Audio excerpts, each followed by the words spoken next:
All right, it looks like we're good to go. So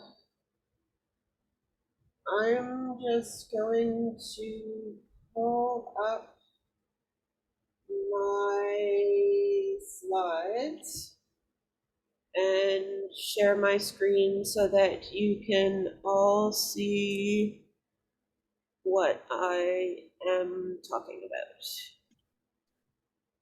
There we go. Can everybody see the slides? Yep, we see. Yep. Yeah. Okay. So this is a continuation in some ways of what we were talking about at the last meetup about classes. So we're going to build up on what we did last time and learn some new things along the way. So last time, what we covered are some basics, like why would you use object-oriented programming? What does a class look like? How do class methods work? We also looked a bit at magic or dunder methods and how classes inherit from each other.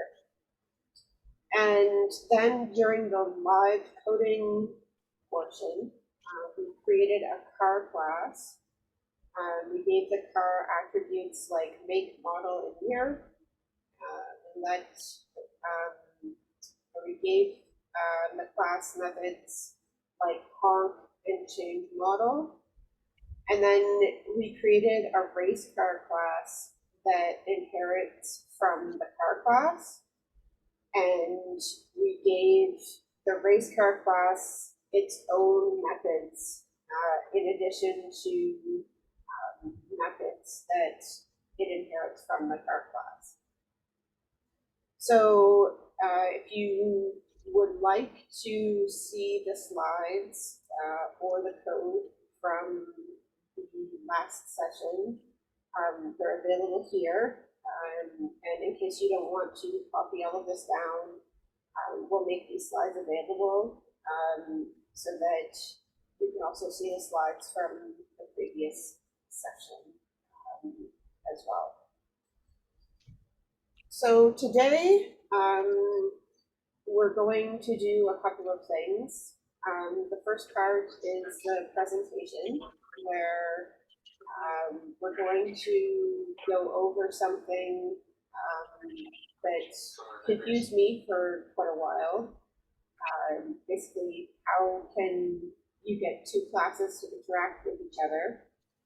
And the second part is how can you use classes to build useful things? So rather than just kind of playing around with, looking at a simple car class or something like we did last time. And then in the second part, we're going to have live coding, and we're going to make a simple object-oriented game. So you guys can code along with me in your own interpreter, or you can just watch. It's completely up to you what you decide to do for this portion. So first of all, we're going to talk about how classes interact with each other. On this slide, this shows a simple slideshow class with a constructor that allows you to define the number of slides that are in the slideshow and the title. So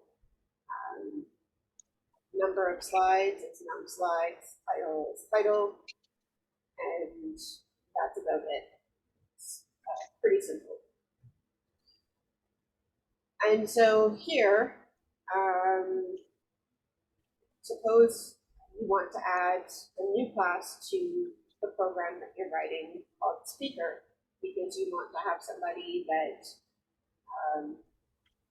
goes through the slides or gives a presentation. So right now, speaker has one attribute, which is name. But if you wanted to assign a slideshow to the speaker, how would you go about doing that? So that's what we're going to focus on over the next couple of slides. So with this line of code here, we added the attributes required for the Slideshow Constructor to the speaker constructor. So num slides and title are required up here for the Slideshow Constructor. We just added them here. We've also given the speaker an attribute called self.slideshow, which is an instance of the slideshow class. And then slideshow, which again has num slides and title. And so in addition, we've just added a method that returns the speaker's name, the slideshow title, and the number of slides in the slideshow. So it says speaker name and the slideshow called, whatever the title is, in quotation marks with whatever number of slides. So now, when you create an instance of speaker, so say me, speaker, and slideshow along with it. So here I'm passing in 15 as num slides and advanced Python classes as title. And then I'm calling the get speaker info method. This is what you see printed out. Speaker Aaron has a slideshow called Advanced Python Classes with 15 slides. So in this case, the syntax for calling the slideshow, the instance of the slideshow object is a little bit, you have to call it as self.slideshow.title rather than just self.title because it belongs to the speaker now. But this is the way that you can get two unrelated classes to interact with each other.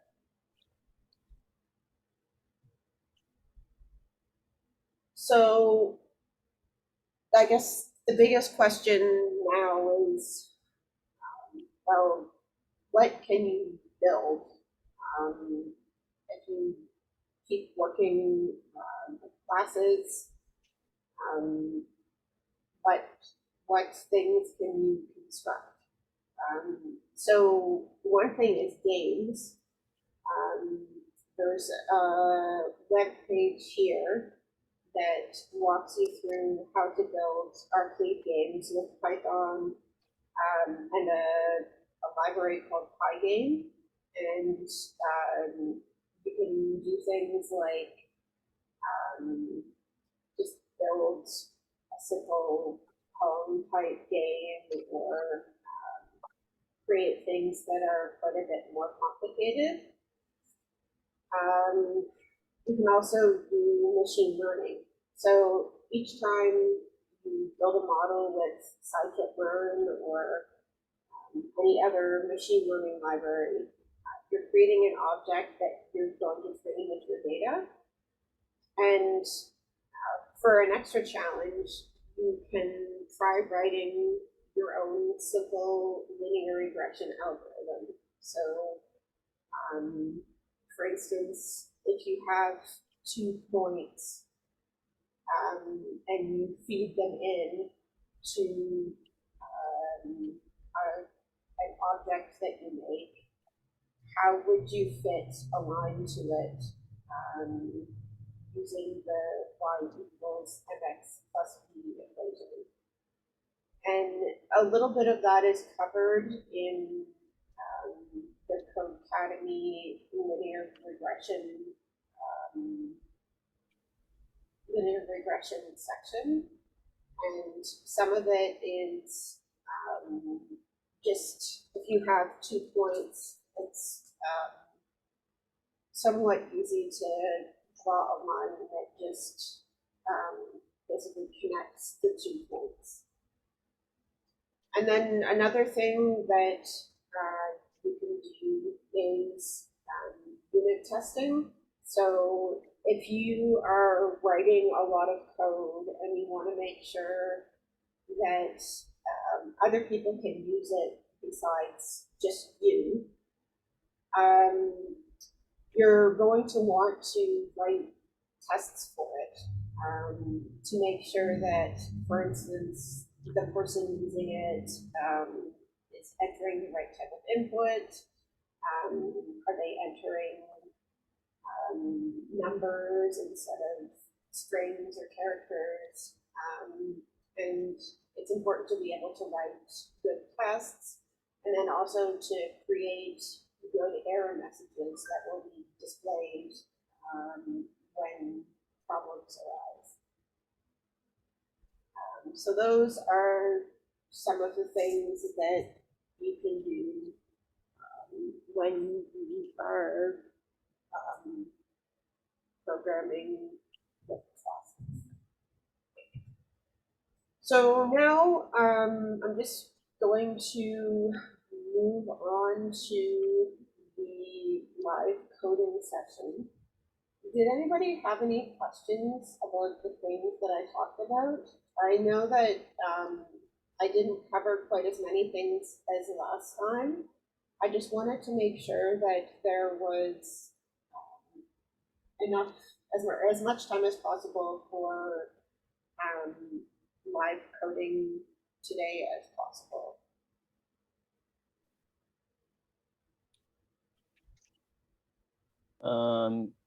Just one question. Laura is asking, can I code along on Google Colab? Yes. Okay. So Laura, yes, you can do that. I was gonna personally gonna use Visual Studio Code, but whichever suits your taste, whichever one you're familiar with. Any interpreter will work. It doesn't have to be any specific interpreter. Anything's going to work.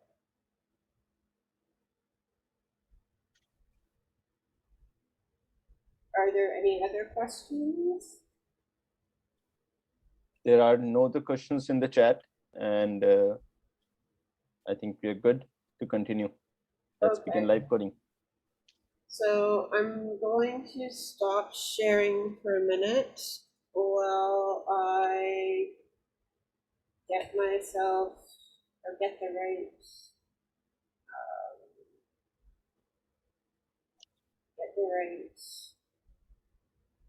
screen up to actually share.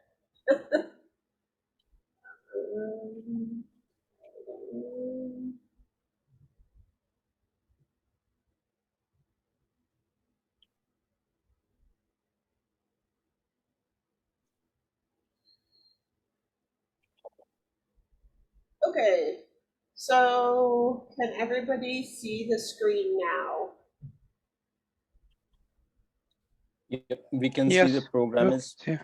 Okay, so this is an online compiler, and sometimes I just use an online compiler if I'm looking for something quick and easy to just test out if I'm just want to test if there would be a syntax error or something like that. And in this case, I'm using it because basically the file that I'm coding in is right next to the shell. And last time, the shell was way down here, and it was sort of difficult to see the output. And the font was also very small, and I experimented with making the font bigger, and it turned out that this just seemed to work much better. So the game that I chose for us to come today is just a simple number guessing game. So basically, what will happen is the computer will print a message, like say, guess a number between 1 and 10, 1 and 20, 1 and 100. We can decide that together. And then the computer will pick a random number, and then you, or the computer will ask the user to enter a number, and then based on the user's input, the computer will say, you know, you're too high or you're too low or you guessed right. And you have a limited number of terms. So say you have 5 terms, or you have 4 or 10 terms, or you can decide how many terms that you want to have. So I'm guessing that most of you have heard of these sort of easy number guessing games before. It's kind of like you would have played these with your friends when you were a kid, like pick a number between 1 and 10. The closest person gets to, you know, hide first when you play hide and seek or something like that. So the first thing that we're going to do is just import the random module, because we need that in order for the computer to pick a random number. And then we basically start fleshing out the game class. So we're going to make a class, and we can call it guess number game. So the first thing that we need to do is we need to define our constructor. So the init method, which starts with self. And for right now, we can think of, or we can just leave it as self, but we can also think of some other things that we might want to pass in when we create a new game.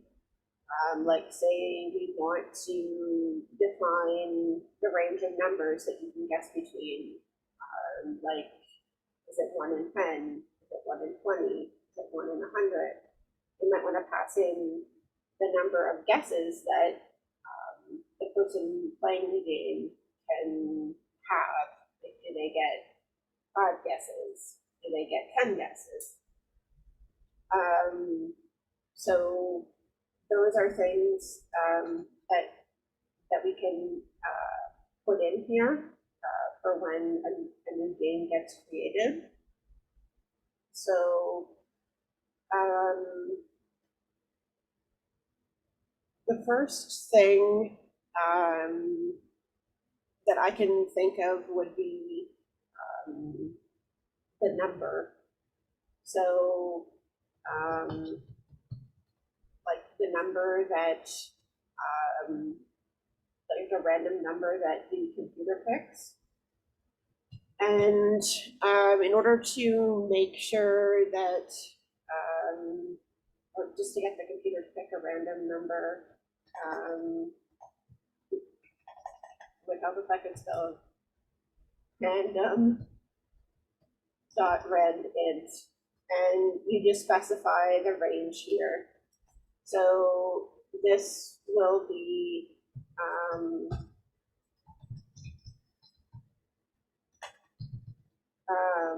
between 1 and 10. So if I now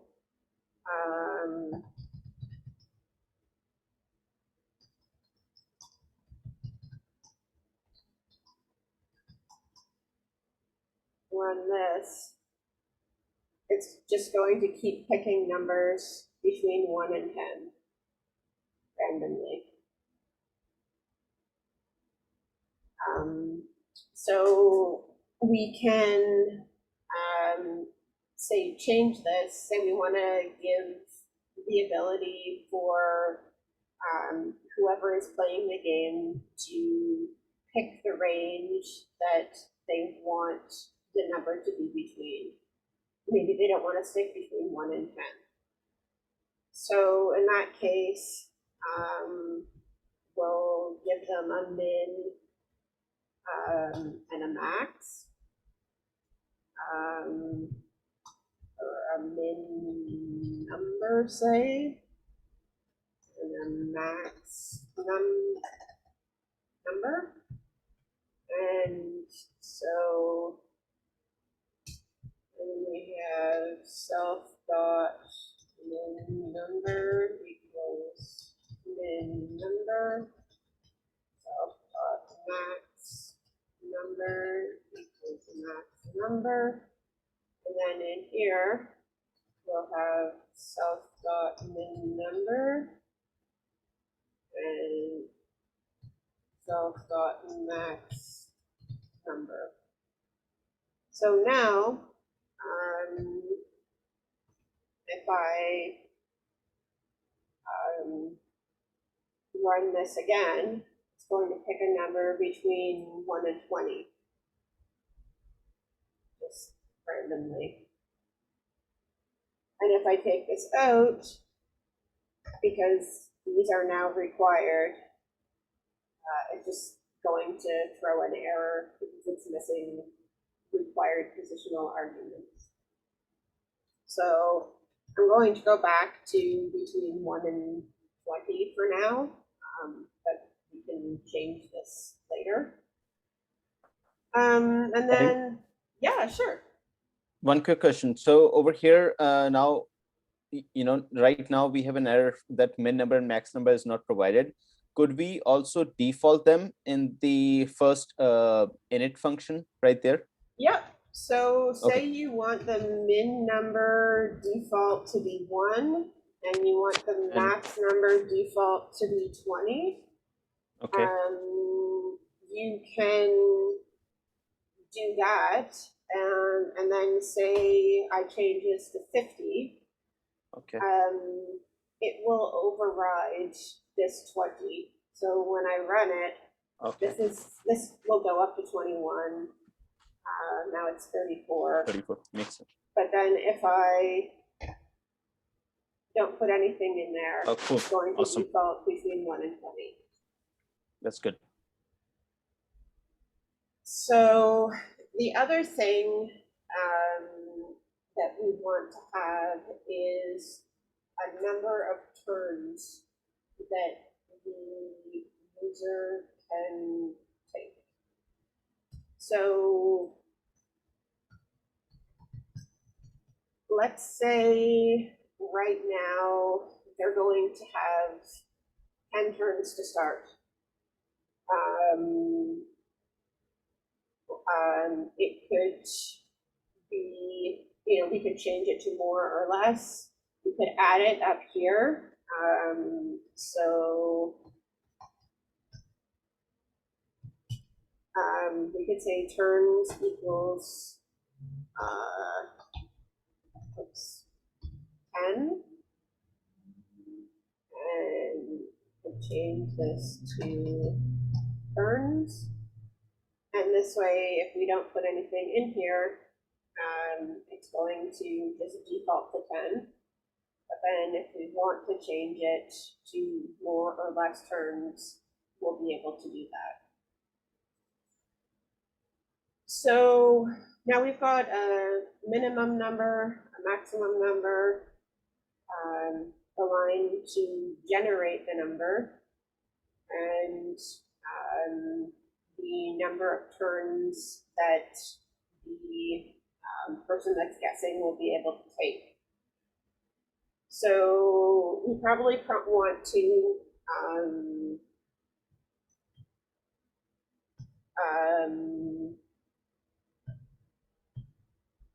we'll have to have, so when the game starts, or when we make a new game object, by default, it will have to have, it will have to have those parameters. But we want to be able to restart the game or start the game when the user wants to play, or if the game ends and the user wants to play again. So I'm going to make a method called start game. And I'm going to put everything in here in a loop, or in a while loop, because this is basically where I'm going to define the core of the game functionality.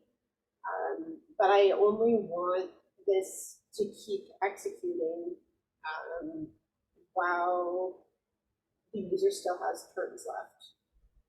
So when the user's out of turns, the game stops. So before the game starts, we probably want to print out a message like, welcome to the number guessing game. And then you can print again, guess the number between, and then let's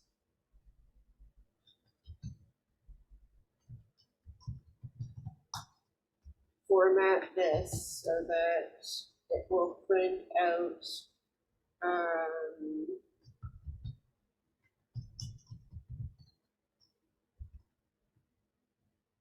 the minimum number and the maximum number. So this way, when the game starts, I'm just going to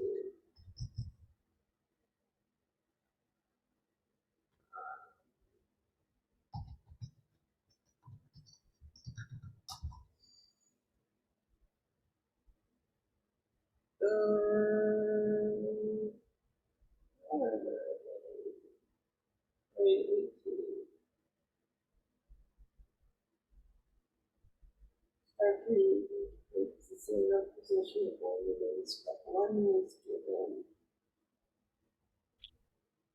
Self is missing. I'm sorry. I think Sorry? start game should have self is the first method. Yes. That's why I'm thinking maybe Yes. I'm missing something. I'm looking at it. No, And you're right. You're right. Excellent, good catch. So it just says welcome. The number that it picked is 6. It says welcome to the number guessing game. Guess a number between 1 and 20. So if we change this to 1 and 30, and we run it again, it picks a new number, and it says guess an average between 1 and 30. So basically, we have intro message now. So it's telling the user what to do. So if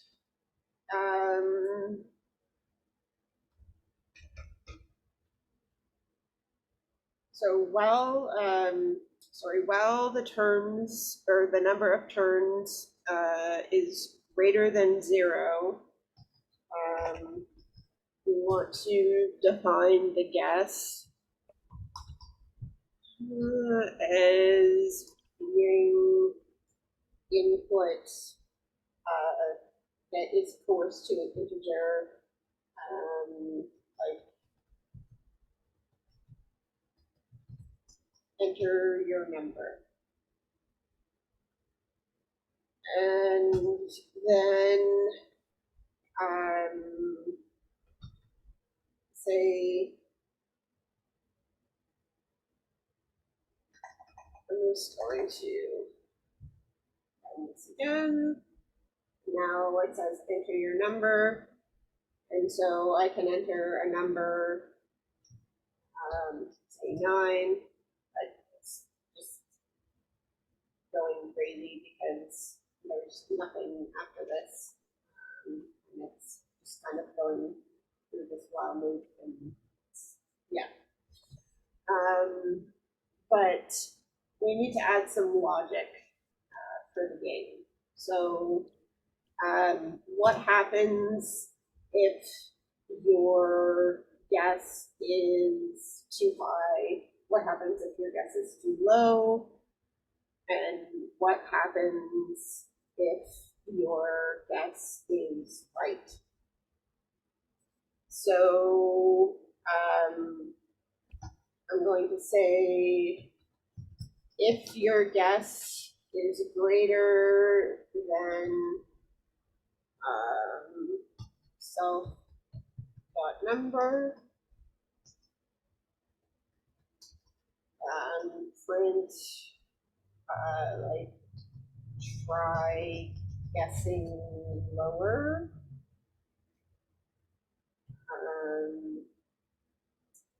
And then I also want it to take away a turn because we used up a turn here. So self dot turns minus equals 1.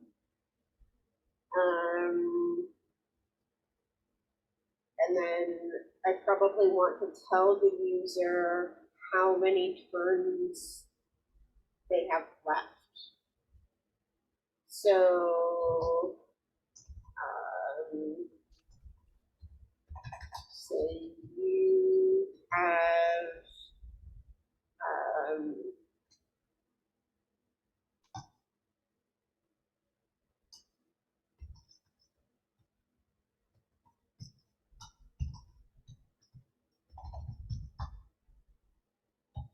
have your number of turns left. And then if your guess is less than your number, you want to print the opposite, so try guessing higher.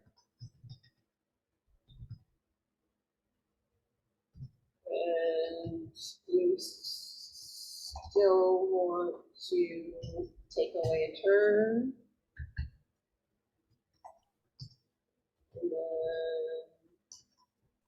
And I guess there's a mistake near that self.turns right above it. No. You're good. You're good. Oh. Sorry, my bad. Okay. No worries. Let me know if I make a mistake because I'm just kind of coding as I go along, so it's very likely that I will make a mistake. There's no like No, autocomplete or anything going on here. Just you have self dot turns left. Okay, and then the other option is that the user or the player guesses the right number.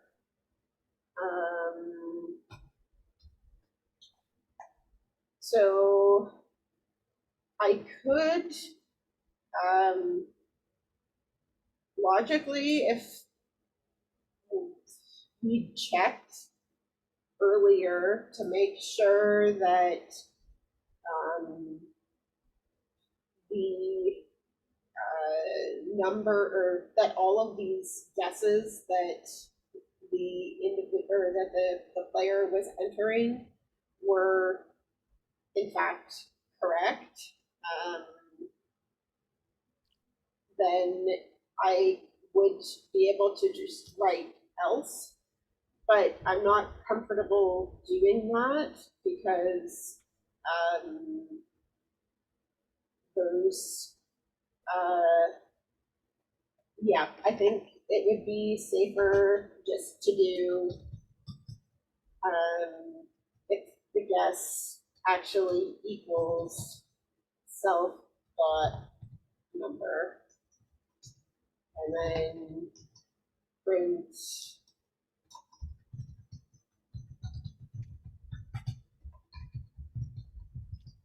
you guess the correct number, and then you don't want this you don't want this while loop to keep going, because if the user guesses the number, they're not going to keep guessing anymore. So you just break the loop. So let's try this out and see how it works. And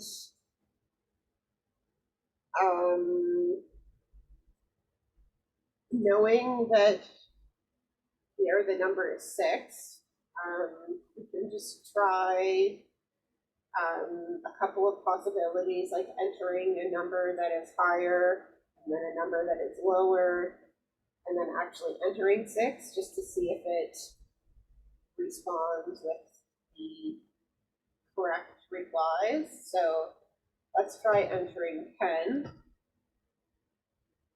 It did not do that. Let me see.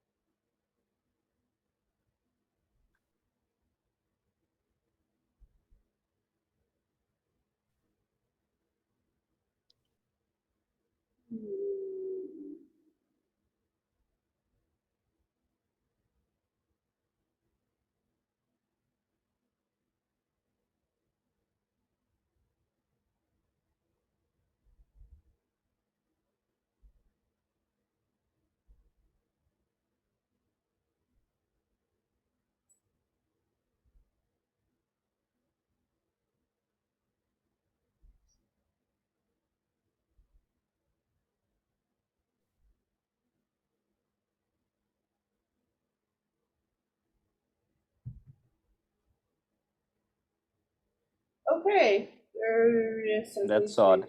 going on here.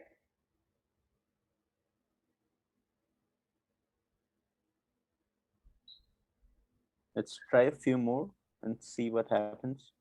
Okay. So 20. I can't guess higher than 30, so let's. Oh, okay. Maybe there is something strange going on with my internet connection. where it's not.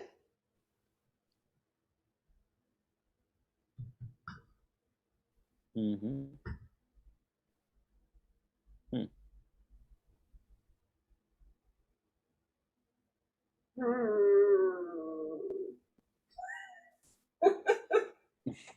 Interesting. Maybe it's time to open Visual Studio Code.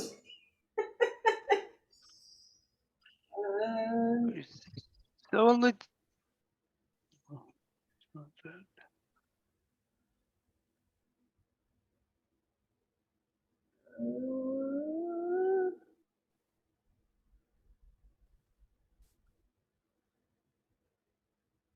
What if you remove default values and try without them and just specify it? Maybe something. Just 1 second. I'm just trying to.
Okay, I'm just going to switch to Visual Studio Code now and see if it does something different, because my internet has been a little glitchy today, which I know is awesome.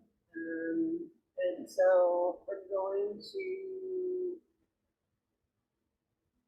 just switch to this window, which I just copied and pasted the code in here. And you can see the basically the same code is here, and there's a terminal window down here, and it says 14. Welcome to the number guessing game. Enter a number between 1 and 30. I entered 10, and it says try guessing higher. You have 9 left. So now I'm going to try 20. Try guessing lower. You have 8 left. And so now I'm going to try 14. And you guess the correct number. So I'm going to try to run again. And just this time it picked 6. Let's see, 18.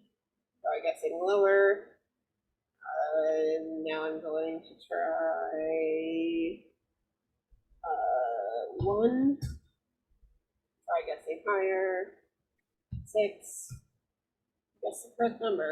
Okay, so it seems to be working properly here, which is very, would seem to suggest that it is an issue with the internet. Fun. Yeah. Got scared for a second. Yeah, I couldn't figure out what was going on. Okay. So now let's try commenting out this print statement and see if we can play a game without knowing what the number is, and if we can actually get the correct number, or if 10 guesses is not enough. So 1 in 30. Somebody take a guess. Let's start with 15, right in the middle. 15? All right. Whoops, that's not where I want to type. 15. Try guessing lower.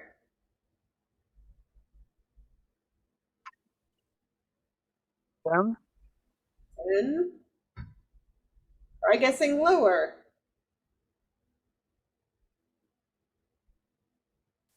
6. 7. 6. 6. Lower. Oh my God. 3. Let's try 3. Okay. Higher. So between 3 and 6. 5. 5. Lower. So Okay. 4. I think the number is 4. You guessed the correct number. Cool. All right. All right. So That was fun. So basically, if you guys want to take this bit of code, you can add even more logic to it. Like say you want to make sure that the person is indeed entering a number, or you want to make sure that they're entering a number that's actually between the minimum number and the maximum number. Like if the maximum is 20, they're not entering 55. Or you can try giving the user an option to start a new game from within the terminal. So instead of just putting break here, you can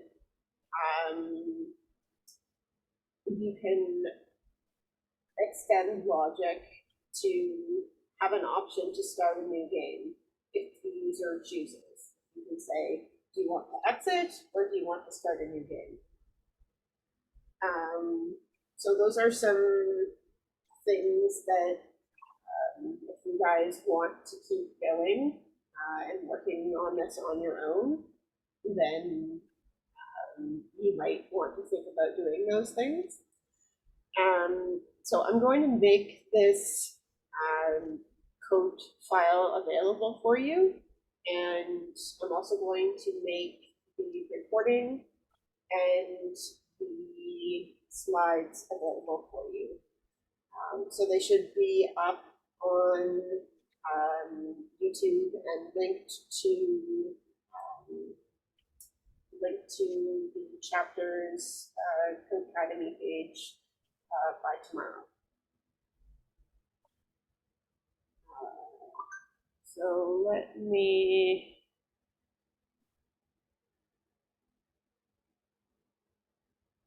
All right. So does anybody have any other questions or comments or?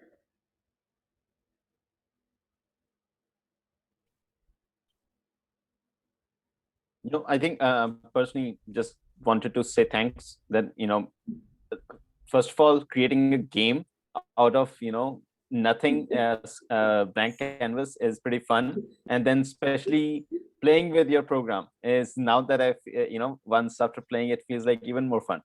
Yeah. So yeah, once you get started, it's pretty cool to see what you can build. Yeah. Okay. But, yeah, nothing much from me. Thanks a lot from my side personally. Hope everybody else enjoyed the session as well. Okay. Well, thank you very much, everybody. I'm going to stop the recording now.